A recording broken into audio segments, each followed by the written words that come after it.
All frucked up. Video from Monday, July the 14th, 2025, day 71 on the sugar diet. So I was about 23 minutes deep on the video that was supposed to be uploaded to YouTube, and I wasn't being careful enough with my language, and I used a word that I knew would get it flagged. So I'm like, well, that's unfortunate, but I have to start again. So yeah, what I was talking about was basically the book that I downloaded on Audible yesterday. It was The Human Magnet Syndrome by Ross Rosenberg. And even though I've been super interested in narcissistic abuse, childhood trauma, what drives us to become the adults that we are, even though I've been interested in that topic since, early 2019, possibly before that, I'd never actually cracked the cover or listened to Audible for the Human Magnet Syndrome, even though I'd been to a live seminar that was presented by Ross Rosenberg up in the Chicago suburbs back in 2019. I don't think I was prepared for the thoughts and feelings that the Human Magnet Syndrome on Audible stirred up with me. So yeah, it was a day of deep introspection and kind of having this feeling in my stomach, unlike any of the cramping and bloating I've had on this diet, but this feeling of almost like nausea, right? Almost like, I don't know, it went beyond the whole, I've got a upset stomach, a pit in my stomach, something like that. I don't know how to describe it really, but like an empty sort of aching feeling, not hunger, not nausea really, but just my body was having a reaction to the information that was hitting my ears. So yeah, I think I was caught in this thought process of looking at everything through the lens of the information being provided in the book. And there was an analogy of a track team, and the passing of the baton is passing all of our peculiar psychological tendencies to the next generation.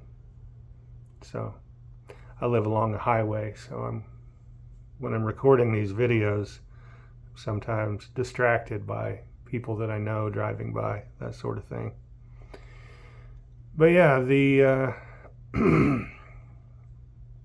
the family dynamics are fascinating, and I know that there's a correlation to certain behaviors when it comes to health and wellness, because what runs counter to health and wellness many times are drugs and alcohol. And I think when someone isn't receiving their, I would call it a birthright of like being loved and accepted by their parents, when someone's not receiving that and then they double down on their efforts and then it still doesn't come to fruition, nothing's ever good enough, we internalize that lesson. And you get that lesson enough times, and pretty soon, and this is where I went wrong in my last video, because I wasn't super conscious of the language that I chose. But with the abundance of drugs and alcohol that are available in the high schools and on the college campuses, it's pretty easy to take all that emotional pain and redirect it into some passive form of, let me just say, it's apathy. You don't care about the outcome. And in fact, speaking from my own experience, you kind of toy with the idea of doing dangerous things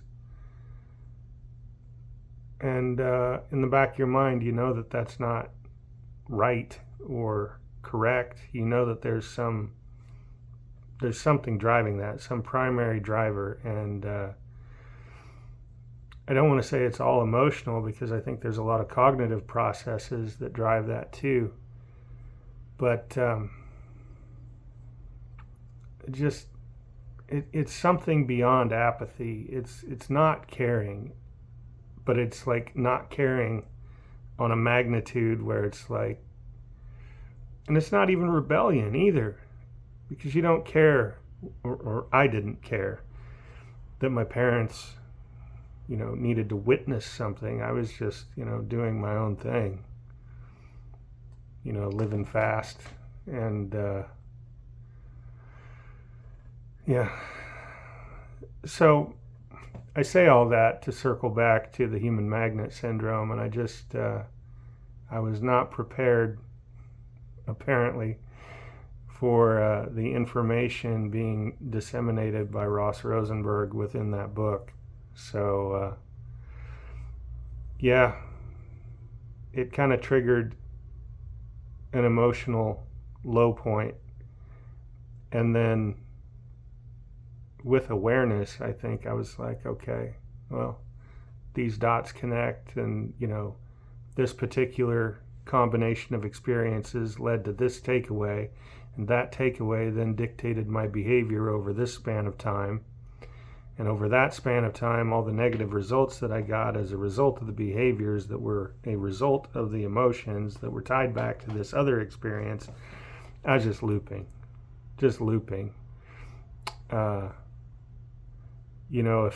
If my thoughts were floating out there in the ether, just right in front of me, it would have looked like some sort of crazy like quantum physics,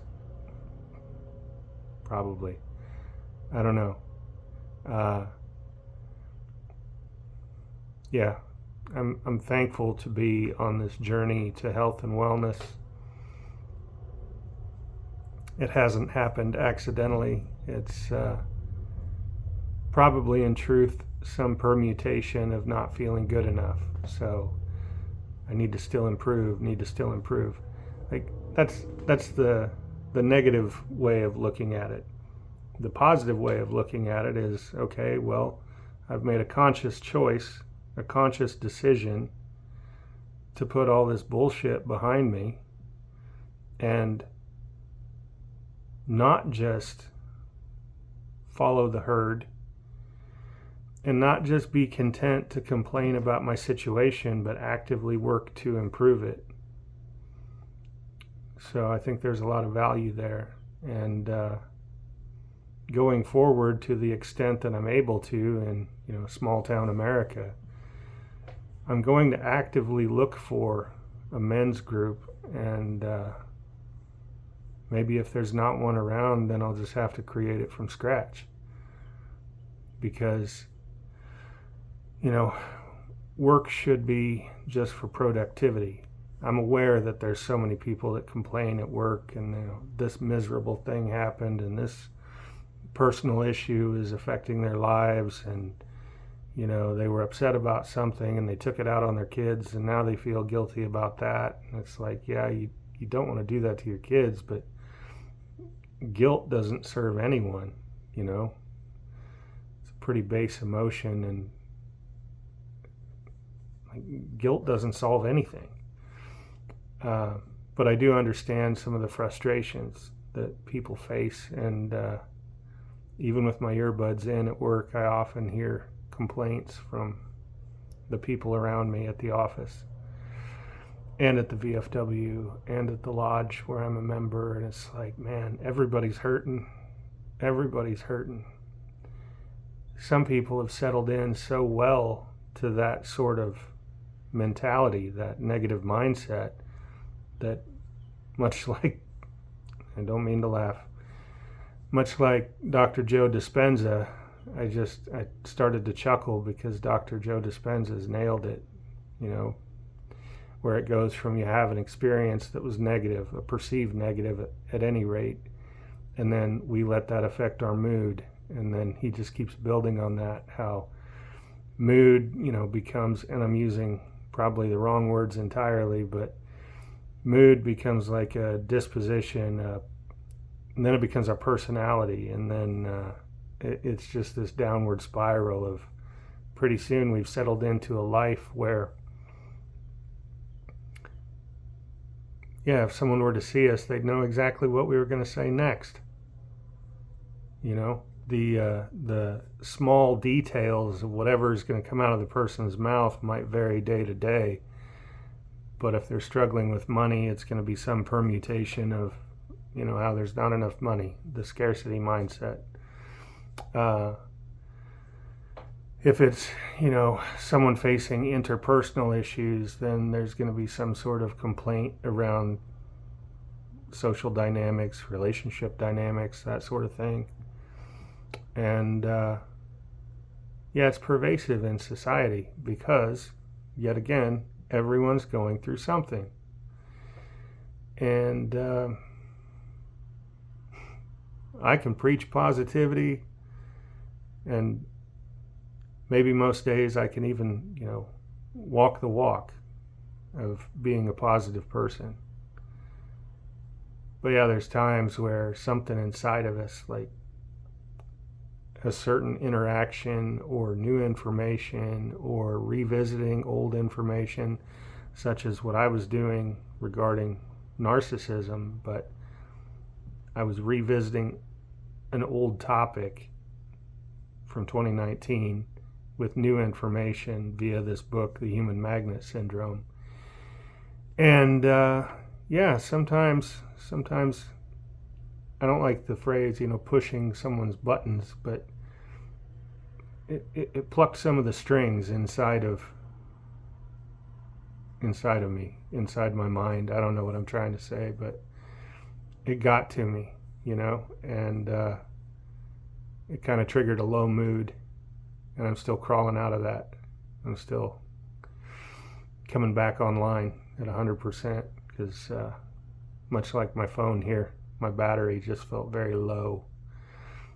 So the energy dipped, and the negative thought form started, and then I looped on that for a good long while.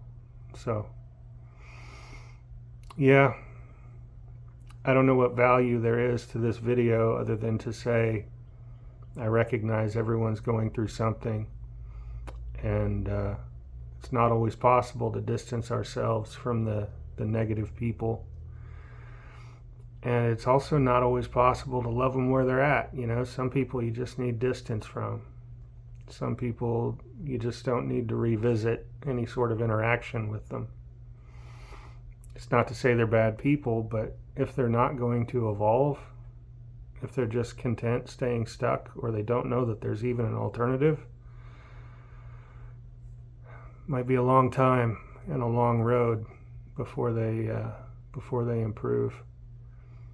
And there's a song that comes to mind that has no bearing on my life. I'm just mentioning the song because of the overarching message. Alter Bridge, the band Alter Bridge. It's basically Creed with, instead of Scott Stapp as the singer, Miles Kennedy's fronting the band. And they have a song called Watch Over You. And if I'm not mistaken, it's about, the singers, not in real life even necessarily, but in the context of the song, the verses are dealing with I see it from the male perspective, right? But it could easily be flipped. If I re-listened to the song, I'd probably realize that. But it's basically about someone with a drug addiction and how the person in their life is trying to help them. And then finally, the person that's trying to offer the help, they just have to walk away. So with negative people, if they're bringing you down, sometimes you just got to walk away. That's my cheery thought.